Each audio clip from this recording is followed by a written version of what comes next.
অসমবাসীৰ বাবে এটা ভাল খবৰ শিৱসাগৰৰ গেলেকীত স্থাপন কৰা হ'ব ইথানল প্ৰস্তুতৰ বাবে বেম্বু প্লাণ্ট নুমলীগড়ত স্থাপন কৰা আসাম বায়ো ইথানল প্ৰাইভেট লিমিটেডৰ প্ৰকল্পৰ কাম প্ৰায় সম্পূৰ্ণ হৈছে প্ৰথমে কেঁচামাল প্ৰস্তুতৰ বাবে মুঠ 17খন জিলাক সামৰি লোৱা হ'ব বিশেষ ব্যৱস্থাৰ মাজত গেলেকীৰ গাৰুপবন জইণ্ট ফৰেষ্টৰ যৌথ উদ্যোগত স্থাপন কৰা কমলাবাৰী বাঁহ খেতি পৰিভ্ৰমণ কৰে নুমলীগড় ৰিফাইনাৰী কৰ্তৃপক্ষই ইয়াৰ পিছতেই খেতিয়কসকলৰ সৈতে এখন সভাও অনুষ্ঠিত কৰে নুমলীগড় শোধনাগাৰ কৰ্তৃপক্ষই আজি মই প্ৰথমতে আপোনালোকৰ চেনেলক নমস্কাৰ জনাইছোঁ আজি বিশেষকৈ আমাৰ নুমলীগড়ৰ পৰা এটা সজাতি দল আহিছে তেখেতলোকে আহি পিনি আমাৰ যিখন আমি জইণ্ট ফৰেষ্ট কমিটি কৰিছিলোঁ বিশেষকৈ গাৰুপবন নামেৰে গতিকে এই কমিটিখনে আমি প্ৰায় 100 হেক্টৰ বাঁহ আমি ইতিমধ্যে ৰোপণ কৰি ৰাখিছোঁ আৰু 50 হেক্টৰ আমি ৰিষ্টকিং কৰি পিনি যিখিনি নেচাৰেল কাকবাঁহ আছে সেইখিনিও আমি ঠিক কৰি ৰখা হৈছে ইয়াত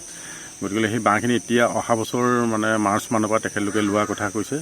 আৰু যেতিয়া প্ৰথম প্ৰজেক্টটো নুমলীগড়ত যেতিয়া বহাবলৈ আহিছিলে ফিনলেণ্ডৰ পৰা যিকেইজন ৰিচৰ্চ পাৰ্চন আহিছিলে তেখেতলোকে তেতিয়া ডাঙৰ বাহনি চাবলৈ বিচাৰিছিলে অসমত